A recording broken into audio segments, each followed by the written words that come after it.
Hello friends, வணக்கம். இப்போ பாருங்கள், இந்த பூ வந்து நார்மலாக நம்ம சாதாரணமாக ரெண்டு ரெண்டாக வச்சு கட்டுவோம் இல்லையா, அது எப்படி இருக்குது பாருங்கள். இப்போ எதுக்கு இதை நான் காட்டுறேன் அப்படின்னா, இப்போது இதுக்கும் இந்த பூக்கும் உள்ள டிஃப்ரெண்ட் பாருங்கள்.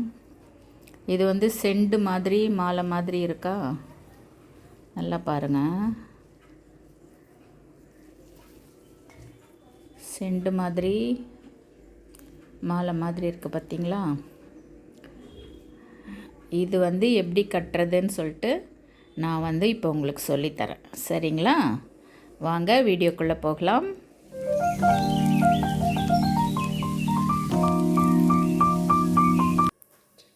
ஹலோ மக்களே, வணக்கம். எல்லோரும் எப்படி இருக்கீங்க?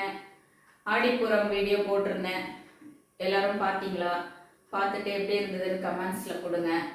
இப்போ நான் என்ன பண்ண போகிறேன் அப்படின்னு சொல்லி கேட்டிங்கன்னா, ஒரு சின்ன விஷயம்தான், பூ கட்டுற விஷயம். நான் மதுரைக்கு போயிருக்கேன், அடிக்கடி மதுரைக்கு போயிருக்கேன். அங்கே பார்த்தீங்கன்னா மதுரையில் மல்லி வாங்கும்போது ரொம்ப அழகாக இருக்கும், செண்டு மாதிரி இருக்கும். எப்படின்னா அது ஊசியில் கோர்த்தா மாதிரி அப்படி இப்படி இப்படி இப்படி இப்படி வரும், அது ரொம்ப அழகாக இருக்கும். நான் யோசிப்பேன், இந்த பூ எப்படிடா கட்டுறாங்க அப்படின்லாம் யோசிப்பேன் நான். இது பூ கட்டுற விஷயம் தானே நீங்கள் சொல்கிறீங்க. இந்த காலத்து பசங்களாம் பூ கட்டுவீங்களா என்னன்னு தெரியாது. ஏன்னா என் மருமகள்கெல்லாம் பூ கட்ட மாட்டாங்க. பெரிய மருமகள் மட்டும்தான் பூ கட்ட தெரியும், அவங்களுக்குமே கட்டுறதுக்கு நேரம் கிடையாது. அதனால தான் நான் சொல்கிறேன். ஆனால் பூ நம்ம கையால் ஒரு பூ கட்டியோ இல்லை ஒரு மாலையோ ஊசியில் கோர்த்து நம்ம கையால் அந்த தெய்வத்துக்கு சாத்தும் போது அதில் கிடைக்கிற சந்தோஷமும் ஆத்ம திருப்தியும் இந்த உலகத்தில் வேறு எதுவுமே கிடையாது. இது என்னுடைய அனுபவம். இந்த அனுபவம் உங்களுக்குமே கண்டிப்பாக இருந்திருக்கும். இதில் என்ன ஸ்பெஷல் அப்படின்னு பார்த்தீங்கன்னா, நான் இந்த மாதிரி பூ எப்படி தான் கட்டுறாங்களோ தெரியலையோ அப்படின்னு சொல்லிட்டு நான் வீட்டில் அந்த பூவெல்லாம் கட்டி கட்டி பார்ப்பேன். ஆனால் வரவே வராது. அந்த மதுரையில் இருக்கிற மாதிரி எனக்கு வந்ததே கிடையாது. என்னடா இது அப்படின்னு யோசிச்சுட்டே இருந்தேன். ரொம்ப வருஷமாக ரொம்ப நாளாக யோசிச்சுட்டு இருந்தேன். ஆனால் திடீர்னு பார்த்தீங்கன்னா எனக்கு ஒரு 10 நாள் முன்னாடி எனக்கு ஒரு வீடியோ யூடியூப்பில் பார்த்தேன். இதே சேம் அப்படியே மதுரையில் மல்லி செண்டு மாதிரி எப்படி கட்டுவாங்க அப்படின்றத ஒரு வீடியோ வந்துச்சு. எனக்கு ரொம்ப ஆச்சரியமாக இருந்துச்சு. என்னடா நம்ம இது எப்படி கற்றுக்கணும்னு ரொம்ப ஆசைப்பட்டுமே, இது கடவுள் ஒரு வீடியோ மூலயமா நம்மளுக்கு இது காட்டி கொடுக்குறாரு, நம்ம கண்ணில் பட்டதுனால தானே இது நம்மளுக்கு தெரிஞ்சுது அப்படின்னு சொல்லிட்டு எனக்கு ரொம்ப சந்தோஷமாயிடுச்சு. இப்போ நான் ஆல்ரெடி உங்ககிட்ட சொல்லியிருக்கேன். என்னன்னா, நான் புதுசாக எதுவுமே ஆராய்ச்சி பண்ணி உங்களோட எதுவுமே நான் ஷேர் பண்ணலை. பார்த்தது கேட்டது மற்றவங்க சொல்லி தெரிஞ்சது இதையெல்லாம் செய்து பார்த்து நான் அனுபவிச்சது, இந்த மாதிரியான விஷயங்கள் தான் நான் உங்ககிட்ட ஷேர் பண்ணுறேன் அப்படின்னு சொல்லியிருக்கேன். அந்த வகையில் இந்த பூ கட்டுற விஷயமும் ஒன்று. நான் ஒரு யூடியூப்பில் பார்த்து நான் அதே மாதிரி கட்டி பழகினேன். ரொம்ப அழகாக வந்துச்சு. அதை உங்ககிட்ட ஷேர் பண்ணணும் அப்படின்றது என்னோட ஆசை. அதனால தான் இந்த வீடியோ. வாங்க வீடியோக்குள்ளே போகலாம். இந்த பூ எப்படி கட்டுறது அப்படின்னு சொல்லிட்டு உங்களுக்கு நான் சொல்லித்தரேன், ஓகேங்களா? இப்போ நம்ம மல்லி கட்டுறதுக்கு ஸ்டார்ட் பண்ணலாம். இந்த மாதிரி பூச்சி பூவெல்லாம் எடுத்துருங்க. எடுத்து நீங்கள் இந்த மாதிரி ரெடியாக வச்சுக்கணும் பூவை. அப்போ தான் நம்ம ஃபாஸ்ட்டாக கட்டுறதுக்கு எந்த ஒரு பிரேக்கும் இல்லாமல் நம்ம கட்ட முடியாது. பாருங்கள், இந்த பூச்சி பூவெல்லாம் இருக்குது பாருங்கள். எல்லாம் எடுத்துட்டு இப்போ இந்த மாதிரி நூல் எடுத்துக்கோங்க.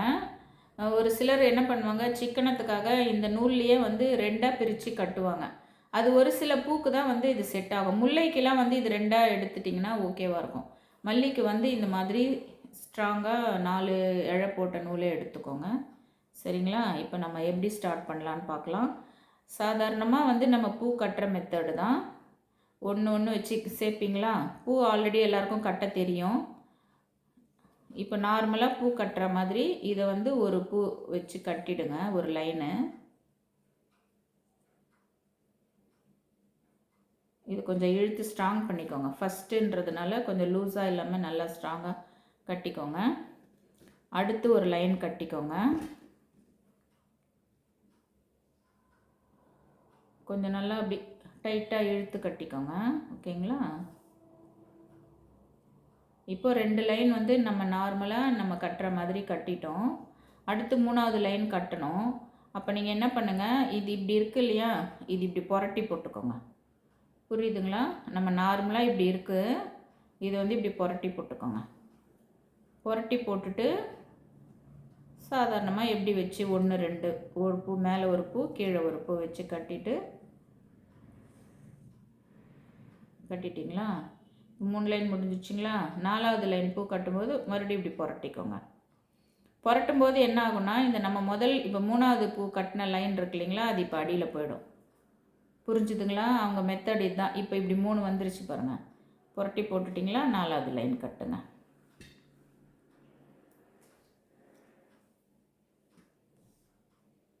அடுத்த லைன் கட்டும்போது மறுபடியும் இப்படி புரட்டிக்கணும்.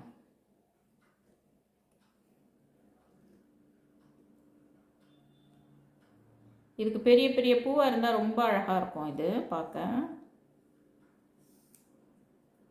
அடுத்தது இப்படி புரட்டிக்கோங்க. ரொம்ப ஈஸி தான் இது, ஒரு பெரிய விஷயமே கிடையவே கிடையாது. ரொம்ப ஈஸி தான் இது. கட்டும்போது மட்டும் லைட்டாக கொஞ்சம் நெருக்கிக்கணும், அவ்வளோதான். மறுபடியும் இப்படி புரட்டிக்கோங்க.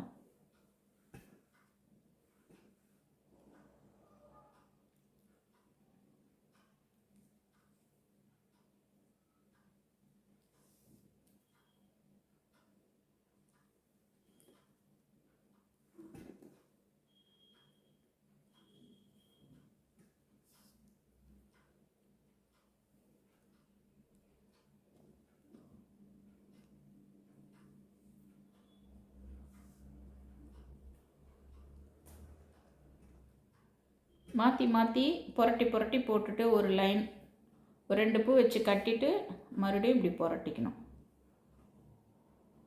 இது மொட்டை வச்சு கட்டினீங்கன்னா ஈஸியாக இருக்கும் உங்களுக்கு. மலர்ந்த பூவை விட ஈஸியாக இருக்கும். கட்டிட்டு புரட்டி போடுறதுக்கு ஈஸியாக இருக்கும்.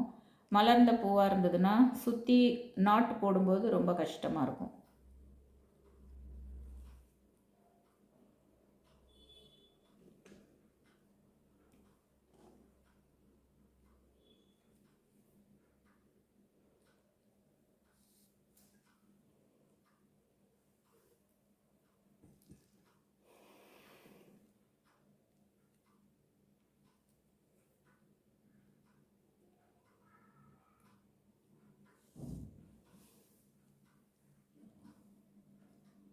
இது கட்டும்போதே நம்ம கைக்கு அடக்கமாக வந்து உட்காரும். இது அழகாக இருக்கும், ரொம்ப இன்ட்ரெஸ்டிங்காக இருக்கும் இது கட்டுறதுக்கு பார்த்தீங்கன்னா.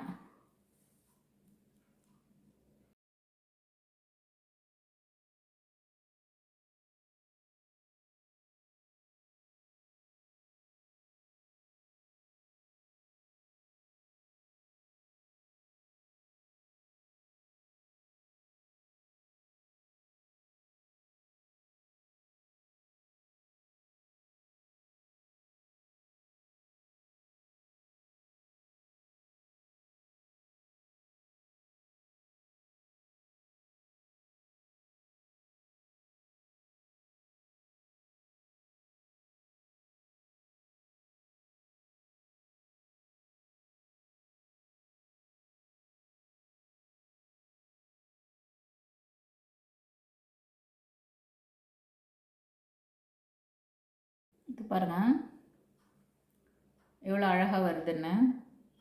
நீங்கள் நார்மலாக கட்டுறதுக்கும் இதுக்கும் டிஃப்ரெண்ட் தெரியுதுங்களா?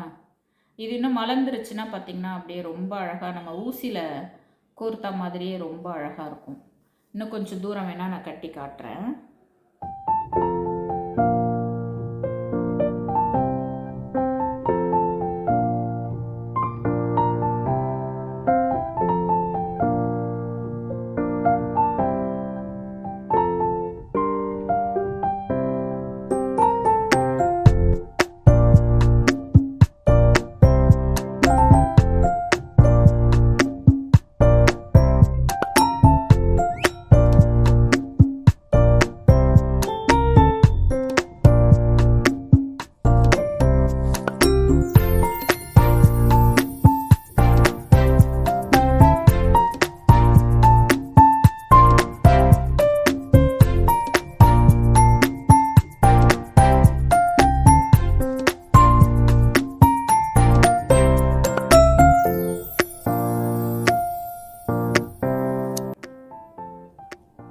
பாருங்கள் இது அப்படியே எவ்வளோ சென்ட் மாதிரி நம்ம ஊசி நூலில் கோர்த்தா எப்படி இருக்கும் அது மாதிரி இருக்குது பாருங்கள்.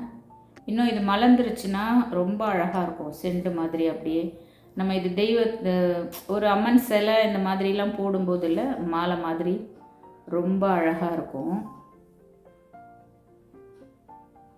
இதே மாதிரி நீங்கள் கட்டுங்க, ஓகேங்களா? நம்ம கையால் இந்த மாதிரிலாம் ஒரு செய்து நம்ம தெய்வத்துக்கு போடும்போதில் அது ஒரு மாதிரி ரொம்ப சந்தோஷமாக, அந்த புலகாங்கிதம் சொல்லுவாங்கள்ல, பரமானந்தம் புலகாங்கிதம், அந்த மாதிரிலாம் இருக்கும். எனக்கு அப்படி தான் இருக்கும், உங்களுக்கு எப்படின்னு தெரியல. நீங்கள் ட்ரை பண்ணி பார்த்துட்டு எனக்கு கமெண்ட் பாக்ஸில் கமெண்ட்ஸ் போடுங்க, ஓகேங்களா? நெக்ஸ்ட்டு வந்து நான் அரளிப்பூ வந்து கட்டி காட்டுறேன், ஓகேங்களா? அடுத்து வந்து அரளிப்பூ. இப்போ மல்லி பார்த்திங்கன்னா ஒன்று ஒன்றா தான் நம்ம வச்சு கட்ட முடியும். மேலே ஒரு பூ கீழே ஒரு பூ தான் வச்சு கட்ட முடியும். ஆனால் அரளி பார்த்திங்கன்னா 2 3 கூட வச்சு கட்டலாம். இந்த மெத்தடில் 2 மேலே 2 கீழே 2 அப்படி இல்லைன்னா மேலே 3 கீழே 3 இப்படி வச்சு கட்டும்போது இன்னும் ரொம்ப அழகாக இருக்கும். இந்த அரளிப்பூ பெருசு பெருசாக இருக்கிறதுக்கும் இது டக்குன்னு மலர்ந்துடும் வேறு. ரொம்ப அழகாக கட்டும்போதே வந்து பார்த்திங்கன்னா அப்படியே செண்டு மாதிரி அழகாக இருக்கும். வாங்க எப்படி கட்டுறதுன்னு பார்க்கலாம். இதுக்கு வந்து மேலே 2 பூ வச்சுக்கோங்க,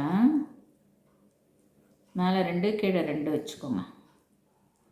நீங்கள் உங்களுக்கு இந்த மாதிரி இன்னும் நல்லா அழகாக செண்டாக வரணுன்னா 3 3 கூட வச்சு கட்டி பாருங்கள். நீங்கள் ட்ரை பண்ணுங்கள், சரிங்களா? ஃபஸ்ட்டு 2 லைன் வந்து நம்ம நார்மலாக கட்டுற மாதிரியே கட்டிக்கணும்.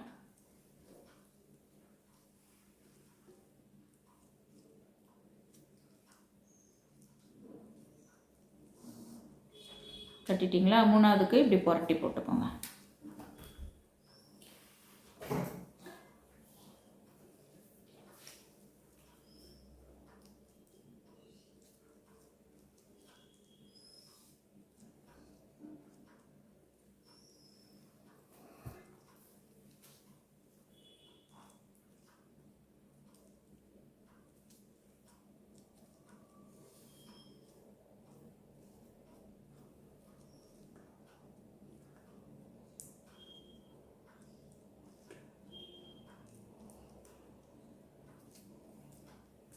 மல்லியை விட இது பார்த்திங்கன்னா கொஞ்சம் ஃபாஸ்ட்டாகவே கட்ட முடியும்.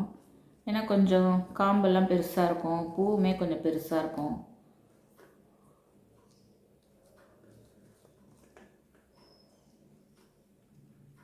இது மொட்டாக இருக்கும்போதே கட்டிடணும். மொட்டாக இருக்கும்போது தான் எடுத்தேன், அதுக்குள்ளே இது நம்ம அந்த மல்லி கட்டிட்டு வர்றதுக்குள்ளே இது மலர்ந்துருச்சு.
கண்டிப்பாக இதை நீங்கள் ட்ரை பண்ணணும். ட்ரை பண்ணிவிட்டு எனக்கு வந்து கமெண்ட்ஸில் வந்து நல்லா இருந்தது, எப்படி இருந்தது உங்களுடைய அனுபவம் கண்டிப்பாக என்னோட நீங்கள் ஷேர் பண்ணணும்.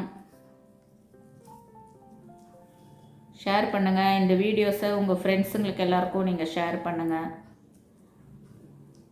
ஒரு விஷயம் நல்ல விஷயமுமே வந்து யான் பெற்ற இன்பம் பெருக இவ்வையகம் அப்படின்ற ஒரு மனநிலை வந்து எல்லாருக்குமே வரணும். நல்ல விஷயங்களை நம்ம மற்றவங்கக்கிட்ட ஷேர் பண்ணுறதுல தப்பே கிடையாது.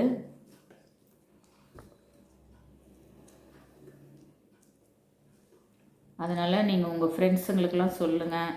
இந்த வீடியோவை உங்கள் ஃப்ரெண்ட்ஸுங்களுக்கெல்லாம் ஷேர் பண்ணுங்கள்.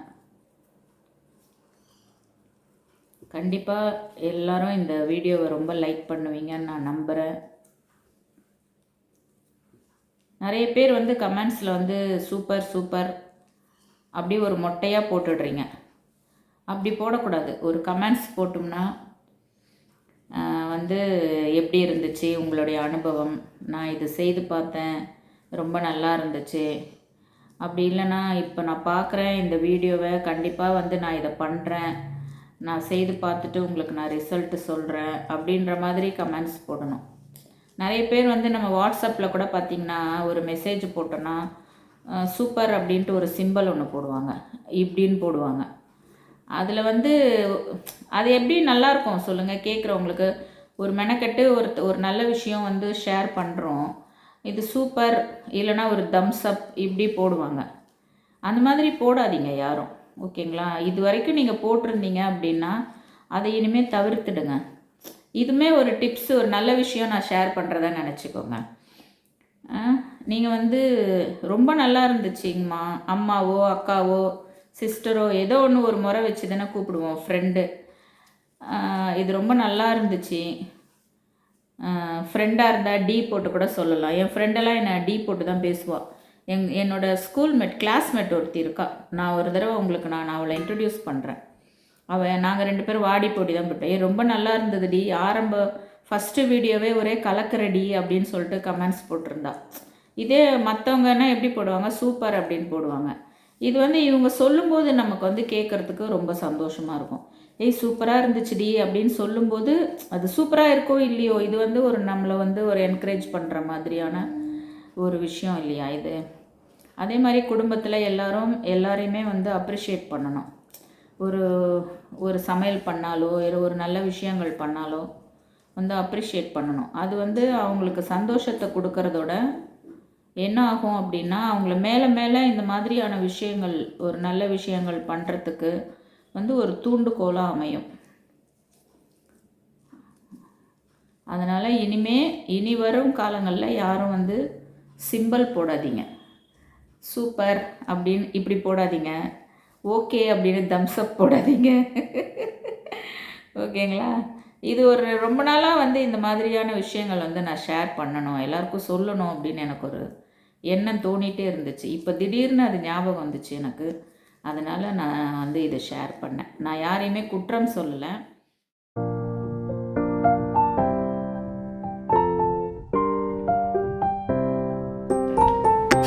பாருங்கள், மல்லி வந்து மலர்ந்துட்டே வருது.